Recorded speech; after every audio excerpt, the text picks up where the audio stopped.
वो उस जिंदा बाबा के शरीर में समा गया और जिंदा बाबा का जो नूर था, शरीर का जो तेज था, वो उतना ही हो गया।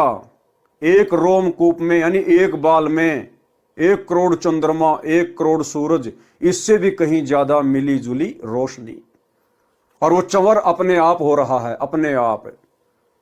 तब गरीबदास जी को समझ में आया कि भाई जो जिंदा बाबा नीचे से मुझे ऊपर लेकर आया है, जो मेरा गुरु है, जिसने मुझे प्रथम नाम के नीचे दीक्षा दी, भाई ये तो स्वयं ही असंख्य ब्रह्मांडों के स्वामी हैं, ये स्वयं ही परमात्मा है।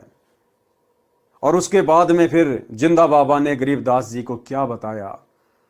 आप और हम भगत भाई बहनों की शंका समाप्त करने के लिए कि कलयुग की बिचली पीढ़ी में, उस मोक्ष के प्राइम टाइम में, अपने गुरु को हल्के में मत ले लेना, अपने गुरु को परमात्मा के अलावा मत मान लेना।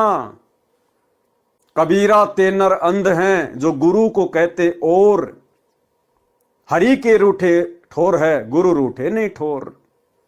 यानी अपने गुरु को हमने अन्य दृष्टि में नहीं देखना है कि परमात्मा तो कोई सतलोक में बैठा है कबीर जी, और हमारे गुरु जी तो उनके भेजे हुए प्रतिनिधि हैं, उनके अवतार हैं। नहीं, बहुत बड़ी मार खा जाएंगे इस कलयुग की बिचली पीढ़ी में।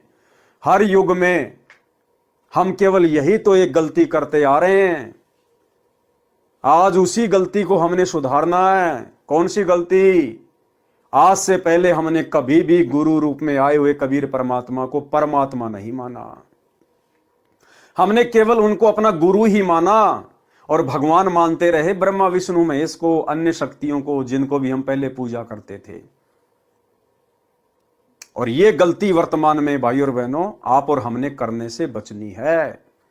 हमारा गुरु, हमारा कबीर, हमारा इष्ट, हमारा परमेश्वर एक ही है, सतगुरु रामपाल जी परमेश्वर। फिर आदरणीय गरीबदास जी को क्या बताया जिंदा बाबा ने।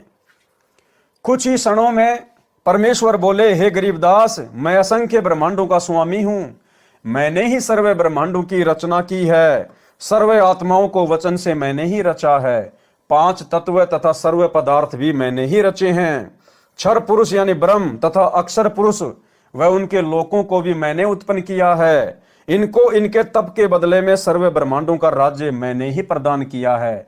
मैं 120 वर्ष तक पृथ्वी पर कबीर नाम से जुलाही की भूमिका करके आया हूं।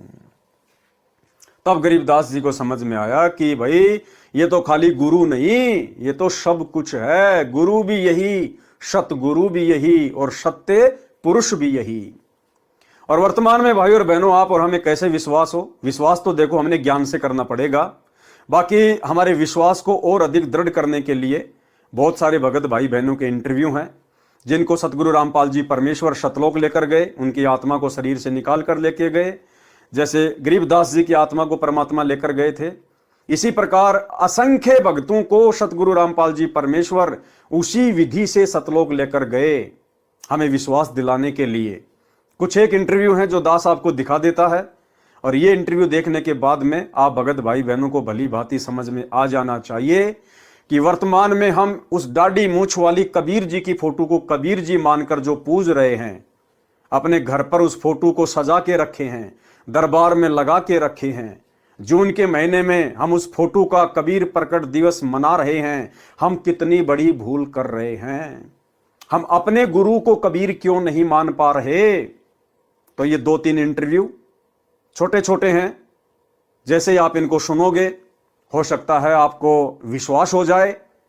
और विश्वास ना होने की भाई और बहनों वैसे तो कोई गुंजाइश गुरुदेव भगवान ने अपने सत्संगों में छोड़ी नहीं है, लेकिन फिर भी परमात्मा चाहते हैं कि जब तक इन आत्माओं को यह दृढ़ विश्वास नहीं होगा कि मेरा गुरु ही कबीर है, मेरा गुरु ही परमात्मा है, तब तक इनकी बात इस कलयुग की पिछली पीढ़ी में भी मोक्ष वाली बन नहीं पाएगी।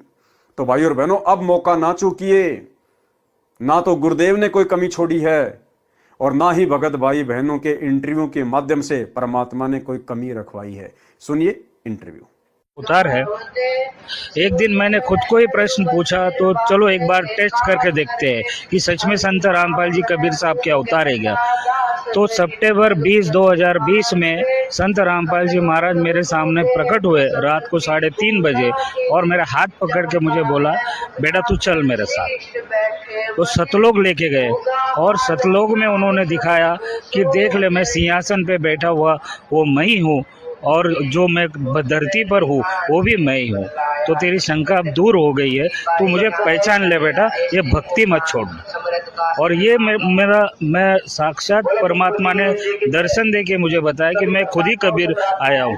रामपाल जी महाराज जी ने मुझे कबीर साहिब जी के सिंहासन के पास ले गए और वहां पर बंदी छोड़ गुरु रामपाल जी महाराज जी कबीर साहिब के सिंहासन के साइड में खड़े हो गए और मैं उनके सामने कबीर साहिब के सामने खड़ी थी। तो क्या हुआ, देखते ही देखते क्या हुआ कि बंदी छोड़ सदगुरु रामपाल जी महाराज कबीर साहिब के शरीर में समा गए और फिर अकेले कबीर परमात्मा रह गए। फिर कबीर परमात्मा का शरीर बंदी छोड़ सदगुरु रामपाल जी महाराज जी के रूप में चेंज हो गया। फिर बंदी छोड़ सदगुरु रामपाल जी महाराज जी कबीर साहिब के रूप में चेंज हो गए। फिर तब मुझे वहां पर समझ आया कि जो बंदी छोड़ सदगुरु रामपाल जी महाराज जी हमारे बीच यहाँ धरती पर रह रहे हैं, यही खुद कबीर परमात्मा है और यही भगवान है जिसे मैं बचपन से तलाश रही।